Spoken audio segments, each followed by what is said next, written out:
हम स्टार्ट करते हैं एनसीईआरटी की कक्षा 9 के प्रश्नावली 1.1 का इंट्रोडक्शन, जिसमें हम पढ़ेंगे कि संख्या रेखा क्या होती है, संख्या क्या होती है। तो देखिए, हम एक एक चीज़ का स्टार्ट करते हैं। सबसे पहले हम पढ़ेंगे संख्या रेखा। तो संख्या रेखा में हम पढ़ते हैं कि एक रेखा होती है। क्या होती है? एक रेखा होती है जिसमें बीचों बीच हम लिखते हैं 0, और जब हम सीधे हाथ की तरफ बढ़ते हैं तो इसमें प्लस की संख्या आती है, 1 2 3 आदि। जब हम वापस से अपने बाएं तरफ आएंगे तो संख्याएं घटती हुई आएगी। देखो, 3 2 1 0। और हम जब वापस आएंगे तो एक कम हो जाएगी, क्योंकि एक एक का अंतर आ रहा है ना इनमें, तो एक एक कम हो गई। -2 -3, इस प्रकार से चलती रहती है। तो देखिए, रेखा पर हमने जो संख्या दर्शाई, इसी कारण इसे हम संख्या रेखा कहते हैं। अभी आप ये मत सोचिए कि इनके बीच में क्या होगी, इनके बीच में कोई बटे की संख्या हो सकती है, पॉइंट की हो सकती है। केवल इतना समझ लीजिए कि एक रेखा पर जब संख्या दर्शाते हैं तो इसे संख्या रेखा कहते हैं, और इसकी कोई ऐसी परिभाषा नहीं है। देखो, संख्या रेखा के बाद में हम एक चीज़ आपको बताते हैं कि संख्याएं कई प्रकार की होती है, जिनमें पहली हम पढ़ेंगे प्राकृत संख्या। प्राकृत संख्या, प्राकृत संख्या को इंग्लिश में कहते हैं नेचुरल नंबर। Natural number. तो देखिए, परिभाषा हम इसकी पढ़ेंगे कि वह संख्या जो 1 से स्टार्ट हो, धनात्मक ए से, यानी कि प्लस वाली सभी संख्या क्या होती है? प्राकृत संख्या होती है। जैसे अभी मैं आपको बताऊं कि आपकी कक्षा 9th में जब आप स्टार्ट करोगे स्टूडेंटों को गिनना, यदि मैं आपसे कहता हूं कि आपकी जो क्लास है 9th, इसमें आप बच्चों को गिनिए, तो आप कहाँ से गिनना स्टार्ट करोगे? 1 2 3 4। तो आपने कहाँ से स्टार्ट किया? 1 से। तो 1 से स्टार्ट होने वाली संख्या को हम कहते हैं प्राकृत संख्या, जिसकी परिभाषा हम लिखेंगे ऐसी संख्या जो कि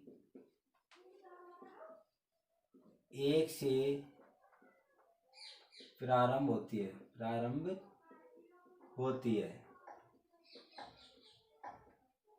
प्राकृत संख्या कहलाती है। प्राकृत संख्या कहलाती है।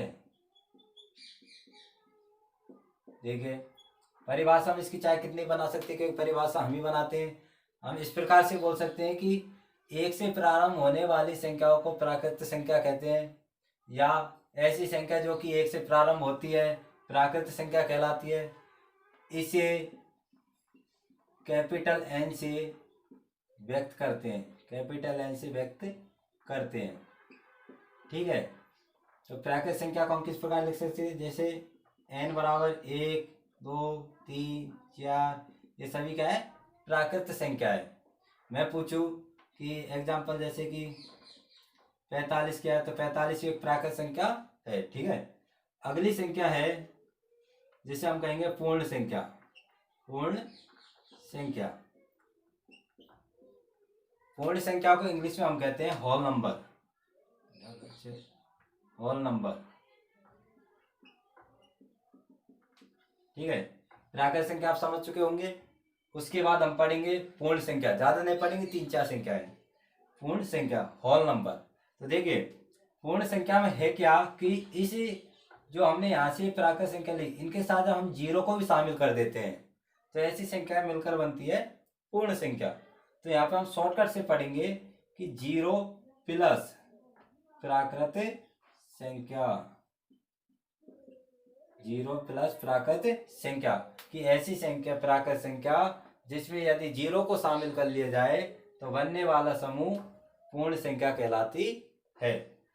और इसमें हम पढ़ेंगे कि इसे किससे व्यक्त किया जाता है, तो इसे W, कैपिटल W से व्यक्त किया जाता है, व्यक्त किया जाता है। ठीक है। तो होल नंबर में क्या जुड़ जाता है? केवल 0 जुड़ जाता है। ठीक। अब एक संख्या और है जिसको हम पढ़ेंगे। एक संख्या क्या है? तो आइए देखिए, मैं इधर बना देता हूं। एक संख्या और है इसकी, जिसका नाम है पूर्णांक। पूर्णांक संख्या। पूर्णांक संख्या, पूर्णांक संख्या को इंग्लिश में कहते हैं इंटीजर, इंटीजर। तो देखिए पूर्णांक संख्या में क्या है कि अब तक हमने पढ़ा था कि प्राकृत संख्या में सभी धनात्मक संख्या होती है, फिर हमने पढ़ा कि पूर्णांक में जीरो भी शामिल हो जाती है पूर्ण संख्या में। अब हम पढ़ रहे हैं पूर्णांक, तो पूर्णांक में जो माइनस की संख्या बची हम इनको भी शामिल कर देंगे, यानी कि सभी ऋणात्मक संख्या, सभी ऋणात्मक संख्या प्लस इसमें क्या जुड़ जाएगा, पूर्ण संख्या, पूर्ण संख्या। तो देखिए सभी ऋणात्मक संख्या प्लस पूर्ण संख्या जब इसमें मिल जाती है तो ऐसी संख्या क्या कहलाती है, पूर्णांक संख्या। देखिए परिभाषा 9वीं क्लास में नहीं पूछी जाती, इसमें सिर्फ इतना पूछा जाता है कि कौन सी संख्या पूर्ण होती है, कौन सी पूर्णांक होती है, ये सिर्फ अपनी नॉलेज के लिए। अब देखिए इसके लिए हम पढ़ते हैं, जैसे एग्जाम्पल 45 क्या है, तो 45 एक पूर्णांक भी है और प्राकृत संख्या भी है, ठीक है।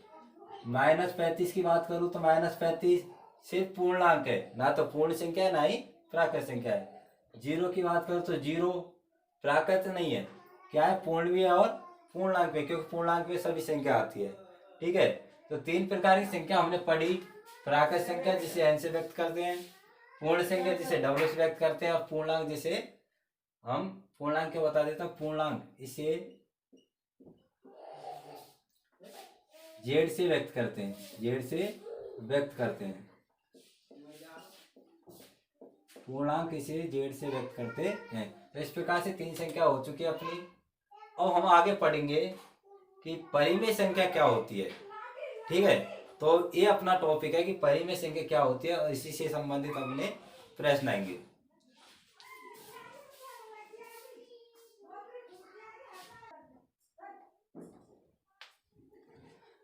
अब देखिए हमने 3 प्रकार की संख्या पढ़ी, प्राकृत, पूर्ण और पूर्णांक।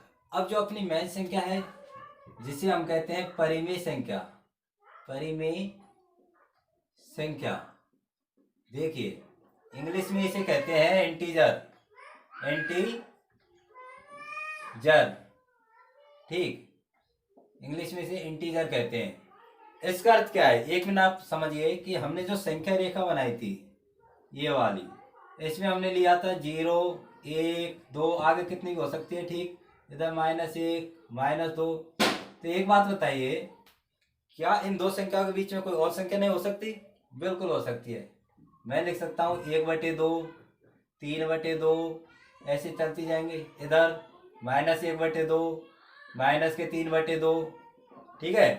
तो यानी कि परिभाषा इसकी इस प्रकार है कि ऐसी वे संख्याएं जिन्हें P/Q के रूप में, P/Q के रूप में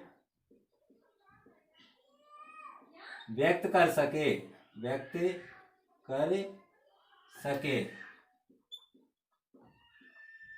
परिमेय संख्या कहलाती है, परिमेय संख्या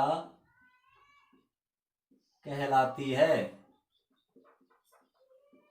परिमेय संख्या कहलाती है। तथा इसका जो ये हर है Q, ये नॉट इक्वल 0, यानी कि 0 नहीं होना चाहिए। क्यों नहीं होना चाहिए? कि जैसे ही हम परिमेय संख्या, यानी कि कोई भी संख्या हो सकती है, जब इसमें 0 का भाग देंगे तो क्या जाएगा, अनंत, अपरिभाषित। इसलिए अपना जो मान है वो खत्म हो जाएगा, भिन्न के रूप में नहीं रहेगी।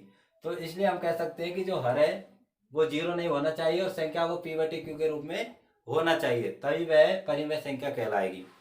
ठीक, मैं इसको मिटा देता हूं।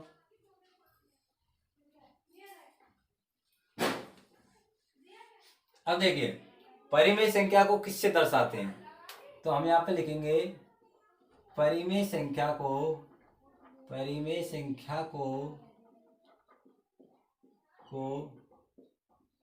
Q से दर्शाते हैं, Q से दर्शाते हैं। यदि आपको ये जानना है कि परिमेय संख्या को Q से क्यों दर्शाते हैं, कहते तो इसे इंटीजर है, I से क्यों नहीं दर्शाते, तो इसके लिए आप मुझे बता दीजिएगा, मैं बाद में आपको अलग से जवाब दे दूंगा, ठीक है, अलग से इसकी वीडियो बना दूंगा। तो परिमेय संख्या को क्यू से दर्शाते हैं। अब जैसे हम इसके एग्जाम्पल पढ़ लेते हैं। एग्जाम्पल में देखिए, मैं कहता हूँ 2/3, तो अंश बटे हर की संख्या है, ये भी एक परिमेय संख्या है, ठीक है। और हम उदाहरण लेते हैं जैसे 25/11, तो ये भी अंश बटे हर की संख्या है, पी बटे रूप की संख्या है, तो ये भी क्या है, परिमेय संख्या है, ठीक। एक उदाहरण मैं देता हूं आपको, केवल 2। तो देखिए सवाल इस प्रकार से आ सकता है कि 2 भी क्या परिमेय संख्या है। तो एक बात आप ध्यान दीजिए कि हर में जब 2 है तो 2 को मैं 2/1 भी लिख सकता हूँ, क्योंकि जब हम 1 का भाग देते हैं 2 में तो कोई फर्क नहीं पड़ता, इसलिए 2/1 भी क्या है, एक परिमेय संख्या है, परिमेय संख्या है, ठीक है। एक चीज मैं बहुत अच्छी आपको बताता हूँ, नोट लिख लीजिए, बहुत ही काम की चीज है कि क्या 0, क्या है, 0, क्या 0 भी एक परिमेय संख्या है, एक परिमेय संख्या है। तो देखिए क्या 0 भी एक परिमेय संख्या है। तो मैंने अभी आपको ऐसे बताया था कि यहाँ पे 2 है, कुछ नहीं था, हमने बटे में 1 लगा दी, कोई फर्क नहीं पड़ा। अब देखिए 0 है, इस 0 को मैं 0/1 लिख दूं, कोई फर्क पड़ेगा, या 0/2 लिख दूं, 0/10 लिख दूं, यानी कि हम 0 में कितने का भी भाग दे लेंगे तो आएगा क्या, 0। इसलिए 0 भी एक परिमेय संख्या है, एक परिमेय संख्या है।